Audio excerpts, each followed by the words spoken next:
자, 세 번째 시간을 간략하게 마칠 겁니다. 솔로몬이 이방 세상의 히람 왕에게 팔아넘긴 젖과 꿀이 흐르는 가나안 땅인 갈릴리 지역의 20성읍의 그 카불 땅은 히람의 눈에는 버려진 땅이었는데 그 땅만 팔아넘긴 것이 아니고 척박한 땅에서 어렵게 살아가던 빈천한 백성들을 땅만 팔 수는 필요 없고 그 땅에 거하던 백성들이 자연히 이방 왕의 소리로 넘어가는 거죠. 예, 이 문제 때문에 종들과 영혼들도 상품에 들어가게 되는 거예요. 후람에게서 그 후에 그 땅을 이제 되물러서 되찾아 레위기 25장 23절로 28절의 토지 무르기 율법이 이스라엘의 역사에 이루어졌습니다. 후람이 솔로몬에게 그 땅을 이제 물려줬다는 말씀이 역대 8장 2절에 이제 나오죠. 히브리어와 아람어의 특징은 생명의 흐름을 강조하므로 조상, 선조, 부친이라고 되어 있지만 꼭 부친이 아닐 수도 있는 것이죠. 조부일 수도 있고 증조일 수도 있어요.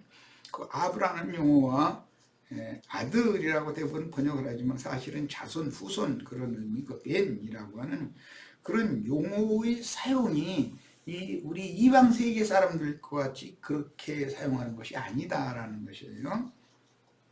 그래서 이제 이런 그 계대 관계가 불분명하고 부친의 이름과 그 후손의 이름이 같은 이름일 수도 있어요. 이제 그 아람 족속이나 셈 족속의 그 특징이죠. 그러니까 동명이인들이 굉장히 많죠. 같은 집안 내에서. 이런 역사적인 사실은 훗날 메시아께서 오셔서 지지자들을 불러낼 수 있도록 세상의 관심에서 멀어지게 하여 유대교로부터 지키심을 받은 자들을 제자로 불러낼 토양이 되었으니 유대교 지도자들이 율법에 따라 버린 영혼들을 예수님께서 이룬 구속으로 그 땅을 피값으로 되사서 주님 자신의 나라와 제사장들로 삼으신 것입니다. 이제 구약 성경을 읽을 때 성경은 전부 구속사의 관점으로 기록이 된 거기 때문에 이런 걸 다 찾아내실 수 있어야 됩니다. 마태복음 13장 44절로 46절을 인용했는데 읽습니다. 천국은 마치 밭에 감추인 보화와 같으니 사람이 이를 발견한 후 숨겨두고 기뻐하여 돌아가서 자기의 모든 소유를 다 팔아 그 밭을 샀느니라 그랬어요. 이것이 토지 무르기 율법을 영적으로 이제 적용하는 말씀을 예수님이 하신 거죠. 자, 천국 주인인 그리스도께서는 보화가 감추어진 좋은 밭을 사기 위해서 자신의 생명까지 팔아서 자신의 목숨값으로 그 밭을 사셨으니 주님의 피값으로 사신 밭을 피밭이라고 합니다. 그러니까 솔로몬이 팔아넘겼다가 다시 되찾아가지고 성읍을 건수를 다시 했는데 이것은 비유다는 거예요. 율법이 어떻게 역사상에 실행이 되는가를 보여주는 거고 예수님은 그런 모든 말씀을 사람의 영혼을 이 세상신 마귀에게 악한 자의 아들들에 의해서 값없이 팔아넘겨버렸는데 주님이 그것을 값주고 되사서 원 주인인 하나님 아버지께 주인에게로 돌려놓는 일을 하러 주님이 오셨다는 거예요. 이것이 복음이죠. 45절 마태복음 13장 45절 또 천국은 마치 좋은 진주를 구하는 장사와 같으니 극히 값진 진주 하나를 발견하며 가서 자기의 소유를 다 팔아 그 진주를 사느니라. 그러니까 밭을 사고 진주를 사고 하는 주님도 매매를 위해서 오셨죠. 그런데 앞에 매매를 하는 자들이 있었어요. 그들은 악한 자의 아들들이에요. 땅의 상고들이에요.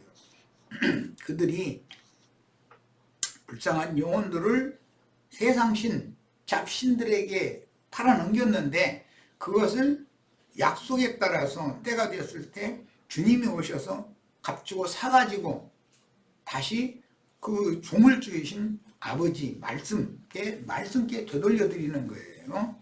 이것을 구속사라고 그래요.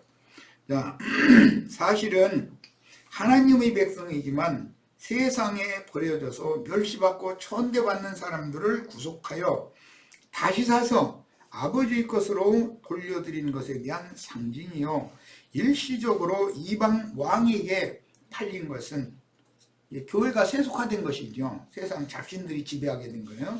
하나님께서 찾으시는 보화들이 그리스도와 연합된 그 영이 감추어진 밭을 마귀의 눈을 어둡게 하려고 감추어 두신 것을 보여줍니다. 히람에게 솔로몬이 팔아넘긴 것은 외적으로만 판단해서는 안 된다, 하나님의 경륜을 이루기 위한 거다라는 거예요. 그것마저도. 이것은 교회가 세속화되어지고 신자들이 세상신 마귀에게 팔려갈 것에 대한 그림인 것이죠. 그러나 때가 되면 하나님의 백성들이 그 이방 왕들이 손아귀에서 해방받아 가지고 주님 자신께로 돌아와서 그 옛 본향, 처음 본향 위에 있는 더 좋은 본향으로 돌아올 무리가 나중에 나온다 하는 것을 보여주는 그림이다라는 거예요. 솔로몬은 시돈 사람인 두로왕을 통해서 무역을 해온 후에 이제 직접 배를 지어서 무역 사업을 하게 됐죠. 그리고 엄히 금하신 가나안 족속들을 노예로 삼아서 사공과 역군으로 부렸고 이방 여인들과 통상을 하지 못하도록 율법에 정해져 있는 거였었거든요. 그런데 솔로몬은 아버지 다윗이 준비해 놓은 것으로 성전을 건축하거나 왕궁을 건축하는 게 아니고 이방 왕과 이게 전략적인 계략적인 그런 계약을 체결을 하고서 이방의 고급 그 자제들을 이게 들여오고 이방 여인들이 좋아하는 거 그런 것을 또 들여오고 이런 짓을 했다는 거예요. 그것은 주님의 교회가 타락되는 배경이다 이거예요, 이것이. 그러나 하나님의 경륜에 따라서 하나님은 세상 교회가 아무리 타락했어도 결국은 소수를 불러내고 빼내가지고 회복시킨다는 거예요. 이게 성경의 중점입니다. 로마의 노예제도와 현대 미국의 노예 수입 등에 대한 전조가 되었다. 세상적으로도 이미 우리는 그거 다 알고 있잖아요. 로마가 노예제도를 했어요. 하나의 어떤 그 주인의 재산에 지나지 않는 거였었던 거예요. 사람이 인권이라는 게 없었던 거예요. 그런데 미국이 그 알라바마주 막 이런데 그 넓은 토지에 비옥한 토지에 뭐 목화나 뭐 밀이나 이런 거 농사를 짓는데 이럴 사람은 없는 거예요. 그러니까 아프리카에서 그냥 사람들이 그냥 강제로 배로 실어다가 거기서 다 노예로 부려먹은 것이. 그래서 미국이 현대에도 그런 짓을 똑같이 했다는, 로마가 하던 짓을 똑같이 한 것이죠. 이런 것은 표상이고 세상 교계라는 것이 전부 노예들 다 사로잡아 돈 몇 푼 주고 사다 가서 그냥 부려먹고 있는 거예요. 사이비 목사들의 종이지 뭐 신자들이라는 게 돈투이나 있는 신자들. 에스겔 26장에서 28장 사이에는 두로왕을 마귀의 사자로 빗대어 애가를 지어서 예언하고 있는데 계시록 18장 11절에서 20절 오늘부터 우리가 나누는 말씀에는 만민의 기도하는 집인 하나님의 집을 장사꾼들의 집이요 도적과 강도들의 구렬로 타락시킨 땅의 상고들, 땅의 장사꾼들이 매매하는 상품들과 함께 두로왕국이 멸망할 것을 예언하신 구약 말씀의 영적 시련을 계시하고 있습니다. 히람과 무역하여 들려온 건축 자재로 세운 신전과 왕궁은 하나님이 거하실 수 있는 집이 아니었으므로 대적의 심략을 받아 불타고 무너졌으나 율법신앙을 지키던 유대인들은 사람의 손으로 지은 건물 성전을, 솔로몬 성전을 아주 그냥 그게 하나님의 집이라고 철두철미하게 믿는 거예요. 아주 다시 세우고 하나님은 이미 허물어버려 대적을 보내가지고. 그러면 그들은 악착같이 헌금 내가지고 다시 지어. 이 싸움을 계속하고 있다 지금. 예수님이 오셨을 때 요한복음 2장 11절로 22절 말씀 인용을 했는데 있습니다. 예수께서 이 표적, 이건 갈릴리 가나, 갈릴리에서 있었던 혼인잔치의 표적이 있었죠. 6 물 항아리를 떠다가 주었더니 더 좋은 포도주가 되는 그런 이적이 일어났었죠. 이런 표적을 갈릴리 가나에서 행하여, 이 갈릴리라는 게 이렇게 유명해요. 이게 첫 표적이잖아요. 처음 사역의 표적을 갈릴리에서 행하시니까 예루살렘에서 행하는 게 아니죠. 그의 영광을 나타내심에 지지자들이 그를 믿으니라. 그 후에 예수께서 그 어머니와 형제들과 지지자들과 함께 가버나움으로 내려가셨으니, 나사렛에서 자랐고 가나에 혼인잔치가 있었고 이제 가버나움으로 또 이제 이사를 했고, 이런 이야기가, 이게 전부 갈릴리 카불 땅 지역이에요. 그 지역은 분봉왕 헤롯이 지배하고 있던 지역이었죠. 가버나움으로 내려가셨으나 그 가버나움 거기에서는 여러 날 계시지 아니하시니라. 거기서 이제 사역을 시작을 해가지고 예루살렘으로 올라가서, 예루살렘 이제 죽는 것이 예수님의 인생이니까 그 남은 3년 반 기간의 인생이죠. 유대인의 유월절이 가까운지라 예수께서 예루살렘으로 올라가셨더니 성전 안에서 소와 양과 비둘기 파는 사람들과 돈 바꾸는 사람들이 앉아있는 것을 보시고, 장사꾼들이 성전에 있는, 하나님의 집에 장사꾼들이 거기서 판치고 있는 거예요. 노끈으로 채찍을 만드사 양이나 소를 다 성전에서 내쫓으시고, 돈 바꾸는 사람들이 돈을 쏟으시며 상을 엎으시고, 비둘기 파는 사람들에게 이르시되 이것을 여기서 가지고 가져가라 그랬어요. 그런데 그 절기를 말씀하실 때 성경에서 유대인의 유월절, 유대인의라는 말이 앞에 붙어 있는 그 절기가 나와요. 그것은 율법적인 관념의 절기다라는 거잖아요. 그러나 이제 고린도전서나 이제 바울 사도의 그 서신에 보면은 우리의 유월절 이렇게 말해요. 그러면 우리의 유월절과 유대인의 유월절은 극과 극이죠. 같은 유월절인 절기인데도 그런 용어들을 잘 예의주시해서 읽을 필요가 있습니다. 내 아버지의 집으로 장사하는 집을 만들지 말라. 참 중요한 말씀이죠. 하시니 기자들이 성경 말씀에 주의 전을 사모하는 열심히 나를 삼키리라 하는 것을 기억하더라. 이에 유대인들이 대답하여 예수께 말하기를, 네가 이런 일을 행하니, 성전에서 돈 바꾸는 자들이 막 상을 둘러엎고 그 비둘기 파는 자들 다 쫓아내고 막 이렇게 하니까 무슨 표적을 우리에게 보이겠느냐, 또 표적 보이기를 요구를 했죠. 예수께서 대답하여 이르시되 너희가 이 성전을 헐라 내가 사흘 동안에 일으키리라. 유대인들이 이르되 이 성전은 46년 동안의 지었건을 네가 3일 동안에 일으키겠느냐 하더라. 홀로몬시대는 20년 동안인 거죠, 이제 말하자면. 그런데 이것은 이제 헤롯 성전이에요. 예수님은 이 헤롯 성전을 사람의 손으로 지은 율법 성전을 지금 염두에 두고 하신 말씀이 아닌데, 이 유대인들은 성전 하면은 그냥 사람의 손으로 지은 그런 건물을 생각하고 있었다는 것이죠. 오늘 세상 교계의 모든 신자들이나 사이비 목회자들이 다 이런 생각을 갖고 있어요. 지금 건축원금 내서 예배당, 성당 건축하면 그게 교회다, 하나님의 집이다, 이렇게 생각하는 거예요. 참 답답하죠, 사람들 만나보면. 하나님의 집을 장사꾼들의 집으로 변질시킨 자들은 예수를 죽이고 증인들을 죽여서 성경을 응하게 합니다. 오늘 계시록 18장 11절에 땅의 상고들이 이렇게 시작이 됐는데, 그 땅의 상고들이 누구냐? 하나님의 집을 장사하는 집으로 여기는 자들이다 이거예요. 자, 그러나 예수는 성전된 자기 육체를 가리켜 말씀하신 것이라, 이 한글 번역에 육체라고 번역했는데 이게 이 소마, 이것은 사르커스 육체와는 다른 거예요. 몸이죠. 자기 몸을 가리켜 말씀하신 것이라.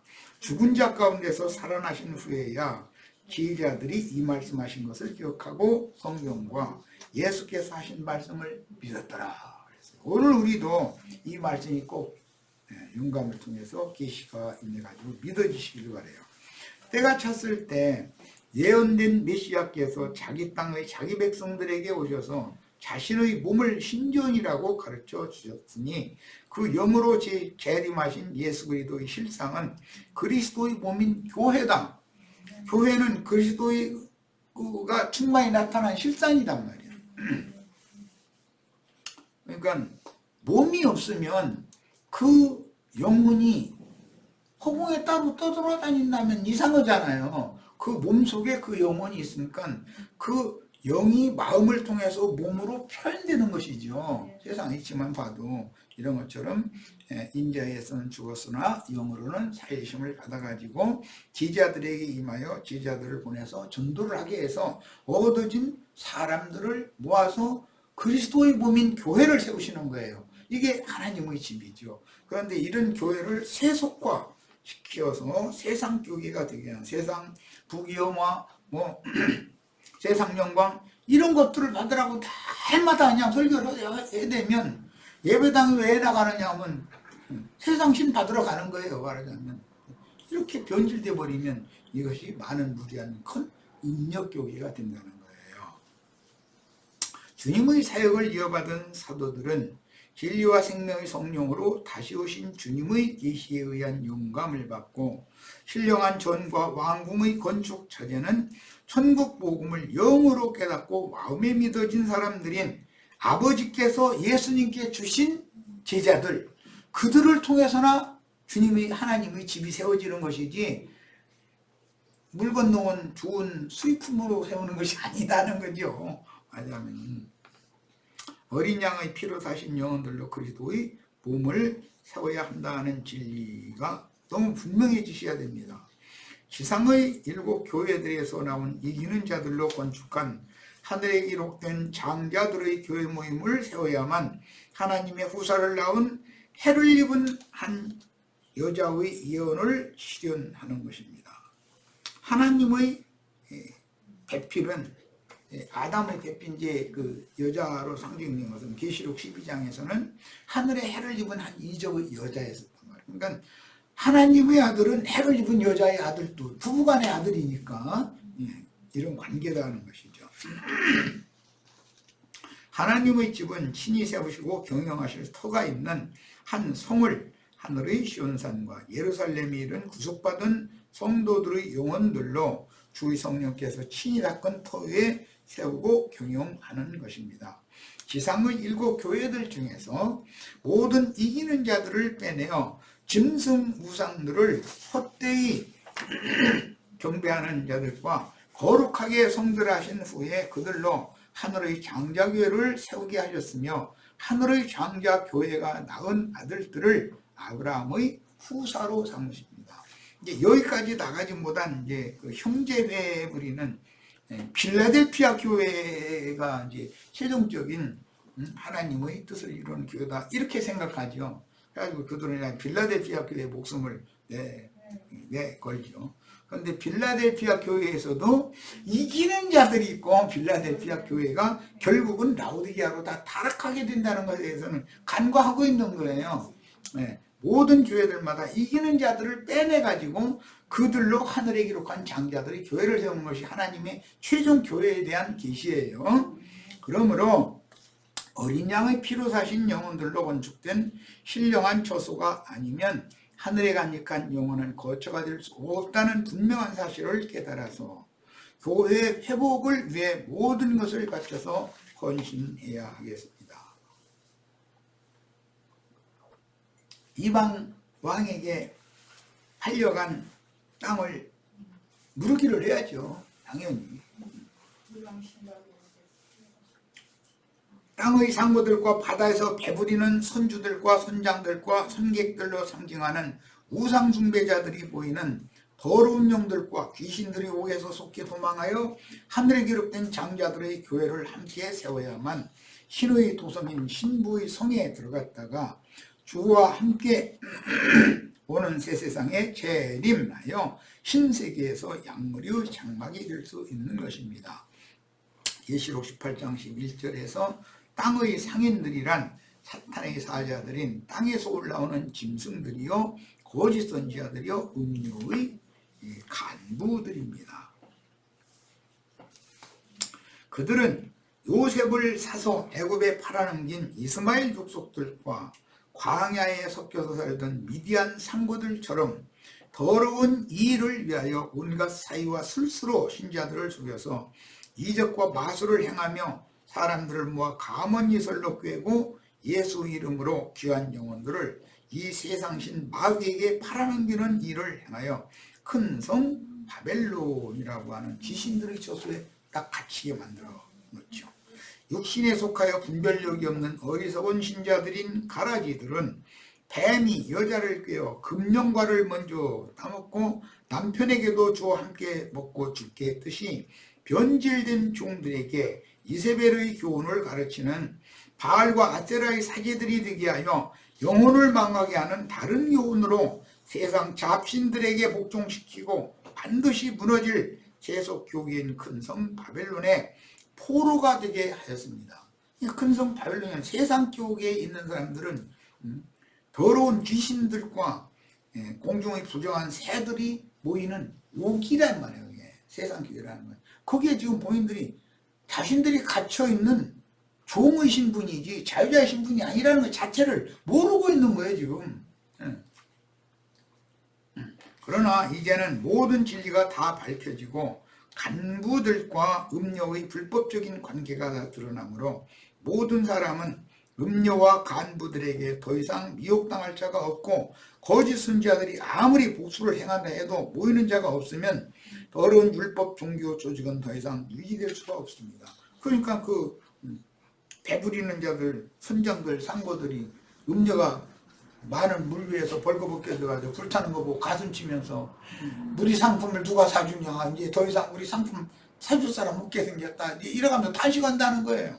그러니까 그들이 장사했던 그 상품이라는 게 설교상, 강대상에서 이렇게 말로 이렇게 어리석은 신자들한테 팔아넘긴 상품들이잖아요. 그게 바벨론이 탐하는 과실이다 이거예요. 창세기에서는 선악을 알게 하는 나무 실과를 여자가 이렇게 바라보니 지혜롭게 할 만큼 탐스럽게도 보이고 먹음직스럽고 막 보암직스럽고 막 이렇게 보였다는 거예요. 그거 따먹으면 다 죽는다는데, 세속교계에 속한 모임들은 폐해져서 없어질 것이므로 섬들과 산들이 간데없다고 기록하셨으니 언제나 사람의 교리에 기초하여 세워진 교회는 그 교리의 부당함이 다 밝혀지면 자연히 그 교리가 무너지고 말 것이므로 진리의 터 위에 세운 교회와 사람의 교훈으로 세운 세속교회를 바르게 분별을 해야 하겠습니다. 자, 오늘 집회를 모두 마칩니다. 그리고 이제 다음 시간에는 이 계시록 18장 11절 이하에 나오는 바벨론의 탐하는 과실 상품들의 그 구체적인 내용을 상고하도록 하겠습니다. 자, 오늘은 집회 모두 마칩니다.